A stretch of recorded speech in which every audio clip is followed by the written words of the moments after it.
Saviour academy YouTube channel में आप सभी का एक बार फिर स्वागत है बच्चों। मैं बाबूराम आज आप सभी के लिए लेकर आया हूं बच्चों क्लास 12th की सेकंड यूनिट सॉल्यूशन।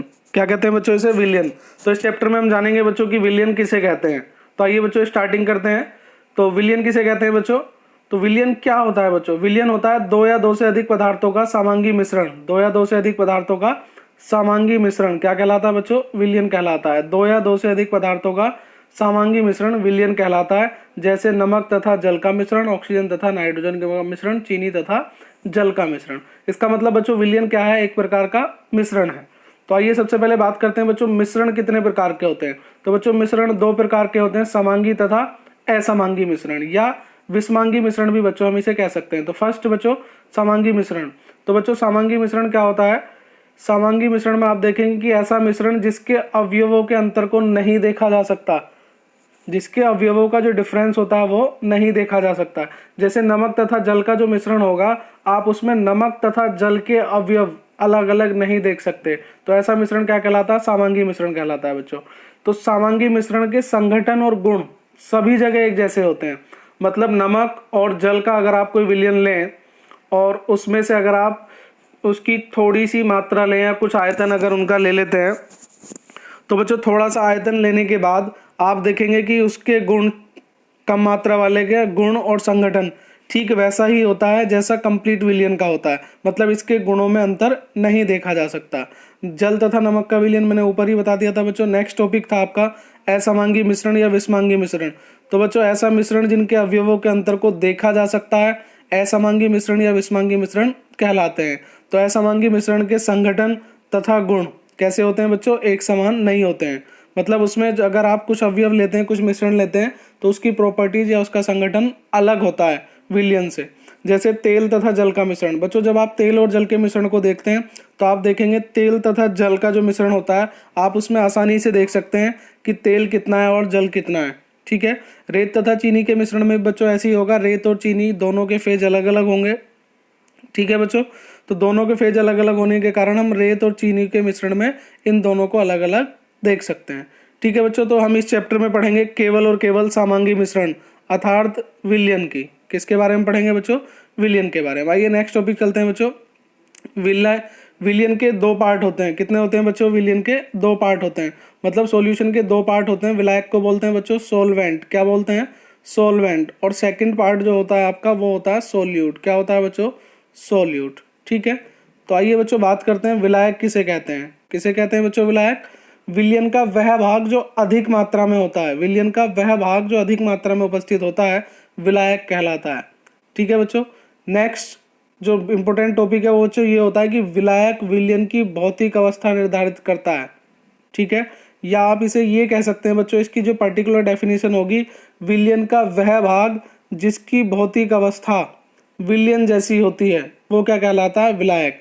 जैसे बच्चों आपने जल और चीनी का मिश्रण लिया, तो जल और चीनी का जो विलयन होगा वो कैसा होगा बच्चों? लिक्विड होगा। कैसा होगा? लिक्विड। अब इन दोनों में से जल और चीनी में से लिक्विड कौन है बच्चों? जल। तो जल चाहे कम मात्रा में हो या ज्यादा मात्रा में, तो जल क्या कहलाएगा बच्चों? आपका विलायक। लेकिन जनरली क्या देखा जाता है कि विलयन के ऐसे अवयव जो अधिक मात्रा में उपस्थित होते हैं वो क्या कहलाते हैं? विलायक कहलाते हैं बच्चों। क्या कहलाते हैं? विलायक कहलाते हैं। ठीक है। तो डेफिनेशन बच्चों यही होती है, विलयन का वह भाग जिसकी भौतिक अवस्था किसके जैसी होती है? विलयन के जैसी होती है, वो कहलाता है आपका विलायक मतलब सॉल्वेंट। ठीक है। तो नेक्स्ट टॉपिक बच्चों विलेय अर्थात विलयन का वह भाग जो कम मात्रा में उपस्थित होता है विलेय कहलाता है। इसे क्या बोलते थे बच्चों? सोल्यूट। तो किसी भी विलयन में विलेय एक से अधिक हो सकते हैं। मतलब आप जल में चीनी, नमक, नींबू आदि सब डाल सकते हैं। उदाहरण बच्चों चीनी तथा जल के विलयन में चीनी की मात्रा कम होती है तथा जल की मात्रा अधिक होती है, इसलिए चीनी तथा जल के विलयन में चीनी विलेय और जल विलायक होता है। तो बच्चों नेक्स्ट टॉपिक पढ़ते हैं विलयन के इससे पहले पढ़ लेते हैं बच्चों द्विअंगी विलयन। कौन सा? द्विअंगी विलयन। तो बच्चों द्विअंगी विलयन को बोलते हैं इंग्लिश में बाइनरी विलयन या बाइनरी सॉल्यूशन। क्या बोलते हैं बच्चों? Binary solution. तो बच्चों नाम से स्पष्ट है द्विअंगी ऐसा विलयन जिसके कितने अंग होंगे? दो। मतलब एक विलेय और एक विलायक। तो बच्चों वह विलयन जिसमें केवल दो अवयव उपस्थित होते हैं वो कहलाता है आपका द्विअंगी विलयन। जैसे नमक तथा जल का विलयन, सिरके तथा जल का विलयन, ऑक्सीजन तथा नाइट्रोजन का विलयन। तो बच्चों ये सारे उदाहरण आपको यहाँ से याद करने हैं। ठीक है। विलयन के प्रकार बच्चों, तो हम जानेंगे कि विलयन कितने प्रकार का होता है। तो बच्चों विलायक की भौतिक अवस्था के आधार पर विलयन 3 प्रकार का हो सकता है। कौन कौन सा? गैसीय विलयन, द्रव विलयन तथा ठोस विलयन। कौन कौन सा बच्चों? गैसीय विलयन, द्रव विलयन और ठोस विलयन। तो बच्चों गैसीय विलयन कौन सा होता है? जब विलायक गैस होता है। क्या होता है बच्चों? विलायक गैस होता है। वो सारे विलयन क्या कहलाते हैं? गैसीय विलयन। जब विलायक द्रव होगा तो द्रव विलयन, और जब विलायक ठोस होगा तो ठोस विलयन। ठीक है बच्चों। मान लीजिए बच्चों आपका विलायक क्या है? गैस। विलायक क्या है? गैस। अब आप इसमें विलय ऐड कर सकते हैं। तो विलय कितने हो सकते हैं बच्चों? 3। कौन कौन से? ठोस, द्रव और गैस। मतलब एक विलायक में 3 प्रकार के विलय उपस्थित हो सकते हैं। ठीक है बच्चों। तो आइए इन्हें 1 बाय 1 पढ़ते हैं बच्चों। सबसे पहले नंबर 1 गैसीय विलयन। तो ऐसा विलयन जिसमें विलायक कैसी अवस्था में होता है बच्चों? गैसीय अवस्था में होता है, उसे क्या कहा जाता है? विलयन को कहा जाता है गैसीय विलयन। ये भी 3 प्रकार का होता है। गैस का गैस में विलयन बच्चों, तो ऐसा विलयन जिसमें दोनों, ठीक है बच्चों, गैसीय विलयन जिसमें विलय और विलायक दोनों गैसीय अवस्था में होते हैं, ऐसे विलयन को गैसीय विलयन कहा जाता है। इसके भी उदाहरण आप याद रखेंगे बच्चों। नाइट्रोजन गैस का मिश्रण ऑक्सीजन के साथ और ऑक्सीजन तथा कार्बन डाइऑक्साइड गैस का मिश्रण या विलयन।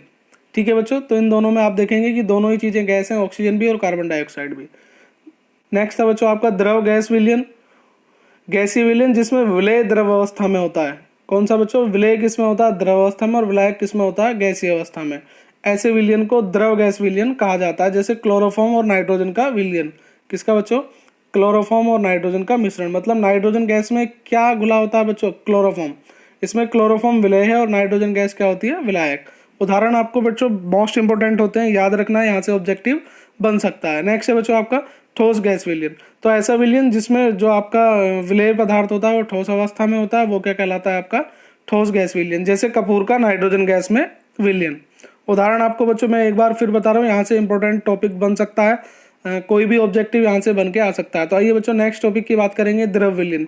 तो बच्चों ऐसा विलयन जिसमें विलायक द्रव अवस्था में होता है को द्रव विलयन कहा जाता है। द्रव विलयन विलेय के अनुसार 3 भागों में बांटा जा सकता है। नंबर 1 गैस द्रव विलयन। तो गैसीय विलयन जिसमें विलय गैस अवस्था में तथा विलायक किसमें होता है? द्रव अवस्था में होता है, ऐसा विलयन गैस द्रव विलयन कहलाता है। उदाहरण है आपका जल में ऑक्सीजन। आपने देखा होगा बच्चों जो जल में जीव जंतु पाए जाते हैं वो ऑक्सीजन कहाँ से ग्रहण करते हैं? जल से। और जल से जब ऑक्सीजन ग्रहण करते हैं इसका मतलब जल में क्या घुली हुई होती है? ऑक्सीजन। ठीक है बच्चों। नेक्स्ट है आपका ठोस द्रव विलयन। तो ऐसे विलयन जिसमें विलय क्या होता है? ठोस होता है बच्चों आपका, और विलायक क्या होता है? द्रव होता है, को क्या कहा जाता है? ठोस द्रव विलयन कहा जाता है। जैसे चीनी तथा जल का विलयन। इसमें बच्चों लिक्विड क्या होता है आपका? विलायक होता है जल, और चीनी क्या होती है? विलय होती है। नेक्स्ट है बच्चों आपका द्रव द्रव विलयन। तो बच्चों आप इसे याद रखेंगे कि द्रव द्रव विलयन को हम पायस भी कहते हैं। एक नए चैप्टर में आएगा, आपके बारे में बात करेंगे पायस किसे कहते हैं। द्रव का द्रव में विलयन क्या कहलाता है? पायस कहलाता है। ठीक है बच्चों।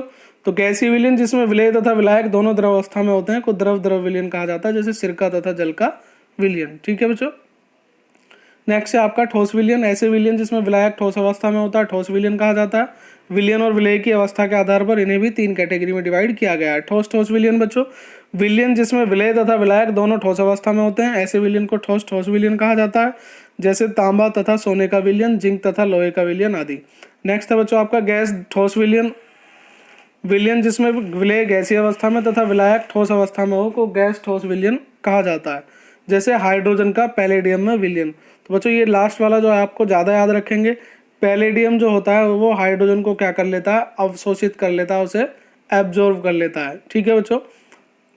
द्रव ठोस विलयन आपका, तो ऐसा विलयन जिसमें जो विलायक है वो ठोस होता है और विलय क्या होता है? द्रव होता है, ऐसे विलयन को द्रव ठोस विलयन कहा जाता है। जैसे पारा तथा सोडियम का विलयन, इसे क्या कहते हैं बच्चों? अमलगम भी कहते हैं। जैसे आपने उदाहरण देखा होगा जिंक अमलगम ZnHg। तो बच्चों मरकरी के जो धातुओं के साथ कंपाउंड होते हैं वो अमलगम कहलाते हैं। क्या कहलाते हैं?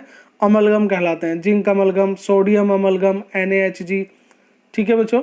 तो इसके उदाहरण आपने याद कर लिए होंगे। तो बच्चों आइए इसे एक चार्ट के माध्यम से समझते हैं।